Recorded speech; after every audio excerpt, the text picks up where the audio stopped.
नमस्कार, मैं प्राध्यापक PS कांबले, असिस्टेंट प्रोफेसर दूर शिक्षा केंद्र शिवाजी विश्वविद्यालय कोल्हापुर। आज हम एम ए भाग 2 हिंदी सत्र 4 कथेतर साहित्य में से इकाई एक कहानी ये भी मनु भंडारी जी की जो आत्मकथा है, इस पर पिछले 2 वीडियो से चर्चा करें। आज की इस अंतिम वीडियो में आगे की जो कहानी है, इस पर चर्चा करेंगे। साहित्य लिखने से मनु जी को परम संतोष प्राप्त होता है। राजेंद्र जी ने हंस पत्रिका का संपादन किया। इसका पहला अंक अक्षर प्रकाशन में प्रकाशित हुआ। इस प्रथम अंक के लिए मनु जी ने नायक खलनायक विदूषक नामक कहानी लिखी। जो हंस पत्रिका का अंक पहला प्रकाशित हुआ था, इस अंक के लिए मनु जी ने नायक खलनायक विदूषक नाम की कहानी लिखी, जिसका नामकरण राजेंद्र जी ने किया था।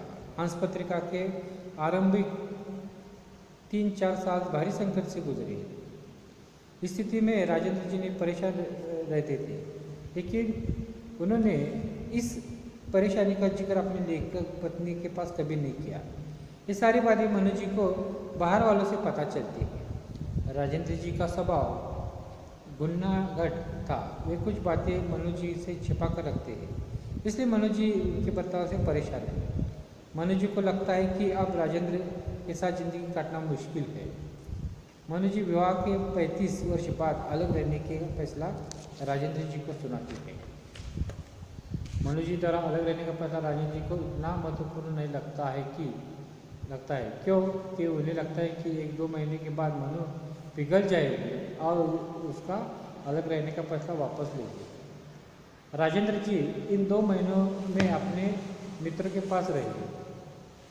मनु जी ने अलग रहने का फैसला नहीं बदला, तब राजेंद्र जी को अपने रहने का ठिकाना ढूंढना ही पड़ जाता है। राजेंद्र आर्थिक संकट में थे। उनके पास कमाई का कोई ठोस साधन नहीं था। कुछ दिन इधर उधर रहने के बावजूद राजेंद्र मनु जी के पास रहने के लिए आते हैं। मनु जी माफ कर उनका घर वापस लौटना स्वीकारती है। मनु जी को फिर से अलगावपूर्ण और संवादहीन संबंध को निभाना पड़ता है। तनावपूर्ण पारिवारिक संबंधों के कारण मनु जी को फरवरी 1989 में न्यूरोलॉजिया का पहला अटैक आता है। बीमारी की ऐसी हालत में मनु जी को अकेला छोड़कर राजेंद्र जी गोष्ठी के नाम पर हिमाचल प्रदेश मित्र गिरिराज और मीरा भाभी के साथ मौज मस्ती करने के लिए निकल जाते हैं। राजेंद्र जी के बेफिक्र स्वभाव से मनु जी बहुत दुखी और परेशानी होती है। सबके बीच रहकर स्नेह की अपेक्षा करने वाली मनु एकदम अकेली हो जाती है। सन 1991 में मनु सेवानिवृत्त होती है। अब वो दिल्ली छोड़कर कलकत्ता रहने का विचार करती है, लेकिन उज्जैन में प्रेमचंद्र सृजन पीठ के निर्देशक के पद को संभालने का प्रस्ताव विष्णुपद शास्त्री रखते हैं। मनु जी इस प्रस्ताव को सहमति देकर उज्जैन जाने का निर्णय लेती है। मनु जी के इस निर्णय से राजेंद्र जी नाराज होते हैं, परंतु मनु जी उज्जैन जाने का निर्णय से खुश थी। मनु जी को दिल्ली के तनावपूर्ण वातावरण से निकलना था और अपना रुका हुआ लेखन कार्य शुरू करना था। उज्जैन आकर मनु जी ने प्रौढ़ शिक्षा के लिए प्रेमचंद की सवासर गौ कहानी का पुनर्लेखन किया। प्रेमचंद सृजन पीठ को 2 साल तक मनु जी ने संभाला। दूर रहने के लिए जाने के कारण राजेंद्र जी खालीपन और मनु जी का अभाव महसूस करने लगे। वे बीच बीच में फ़ोन करते और कभी कभी रचना के साथ मिलने के लिए भी आ जाते। मनु जी को लगता है कि दूर रहने से राजेंद्र जी मेरा इतना ख्याल रखते हैं, तो करीब मैं कब की दूर होती। मनु जी सोचते हैं कि 60 की उम्र पार करते ही ये चिर उपेक्षित पत्नियां एकाएक पुरुष की जिंदगी की अनिवार्यता क्यों बन जाती है। लेखक के लिए प्रेयसी अनिवार्य है। जैसी खुली स्वीकृति के बावजूद आज वे ये प्रेयसी क्यों नहीं आ जाती देखभाल करने के लिए, जिंदगी को उसी गति से चलाने के लिए। पत्नी के अभाव में आए खालीपन को भरने के लिए राजेंद्र जी को सामान्य जीवन जीना पसंद नहीं था। लेखकीय जीवन की विशिष्टता के कारण राजेंद्र जी अपनी पत्नी के मन को कभी पहचान ही नहीं पाए।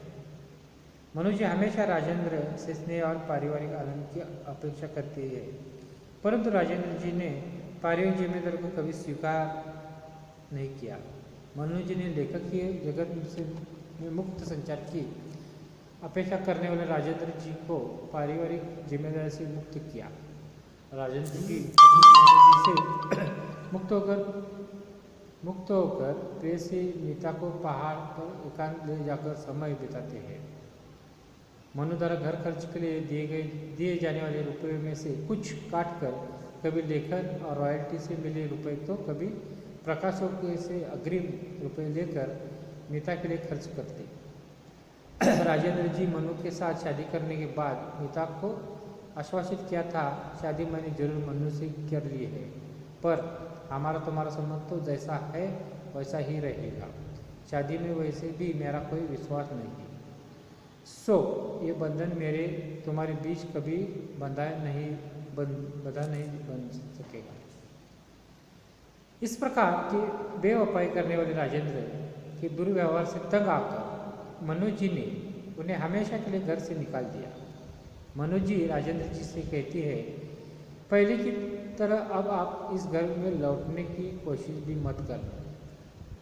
राजेंद्र जी को लगता है कि कुछ दिन बीत जाने के बाद मनु घर में प्रवेश देगी, परंतु इस बार मनु ने राजेंद्र से दूर रहने का पक्का इरादा किया था।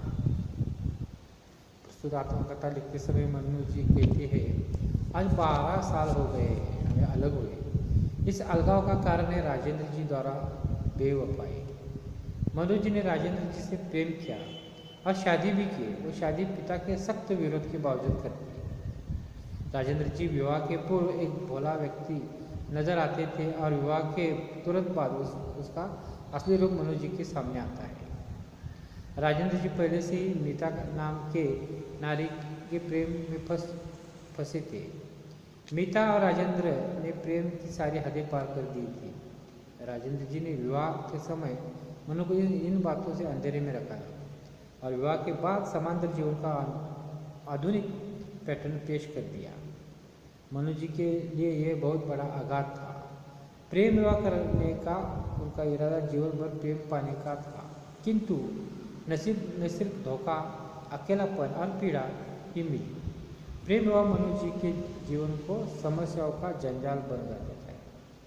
परिणामतः मनु को विवाह विच्छेद लेना पड़ता है। दूसरी तरफ मीता और राजेंद्र का प्रेम भी सुख से ज़्यादा दुखों का कारण बनता है। वे जीवन भर साथ रहने के बाद भी विवाह नहीं कर पाते। राजेंद्र के लिए ये प्रेम उनके वैवाहिक जीवन में हाहाकार मचाने वाला साबित होता है। राजेंद्र जी और मनु जी दोनों भी दिल्ली में अलग अलग रहने लगते हैं। मनु जी इस अलगाव के संबंध में कहती है, अलग होना जैसे एक दूसरे से मुक्ति पाना था। मनु से अलग होने पर राजेंद्र जी भी हंस पत्रिका के साथ स्वयं भी यश और सम्मान के शिखर पर जा बैठे हैं। राजेंद्र जी किशन जैसी नौकरी के सारे अपना जीवन मजे से गुजारते हैं। वे मनु के साथ अच्छा बर्ताव करते हैं। वे फोन करते हैं और बाहर मिलने की बातचीत करके मनु जी के साथ संपर्क में रहने का प्रयत्न करते हैं। इस संबंधों पर मनु जी कहते हैं, आज राजेंद्र और मेरे संबंधों का जो रूप है उससे बेहतर रूप की तो मैं कल्पना भी नहीं कर सकती। अब दोनों में शत्रुता बिल्कुल नहीं है। दूसरी ओर मनु जी भले ही अकेली हो, लेकिन तनाव रहित, बंध मुक्त और नितांत अपने समय के साथ जीती है। मनु जी को यह अलगाव शांति प्रदान करती है। ये शांति और अलगाव राजेंद्र जी की मृत्यु तक निरंतर रहा। मनु जी ने अपनी जीवन कहानी लिखते समय पारिवारिक, साहित्यिक, सामाजिक, आर्थिक और सकारात्मक और नकारात्मक पक्षों को तटस्थता, निष्पक्ष और संक्षिप्त रूप में लिखा, जिसे आत्मकथा स्वरूप प्राप्त हुआ है। पिछले 3 वीडियो में, पहले, दूसरे और 3 भागों में हमने जो मनु भंडारी जी की आत्मकथा है, एक कहानी, यह भी इस कहानी पर चर्चा की। आप ये कहानी यहाँ समाप्त होती है। आप ये तीनों वीडियो ध्यान से सुनिए। इसके साथ हमारे जो सीन है, सेल्फ इंट्रोडक्शन मटेरियल, इसके आधार पर अध्ययन कीजिए, तो आने वाली परीक्षा में आप अच्छे गुण प्राप्त कर सकें। आगे की वीडियो में जो इसके महत्वपूर्ण प्रश्न हैं, सारांश है, इस पर हम चर्चा करेंगे। तो इसके साथ धन्यवाद दोस्तों।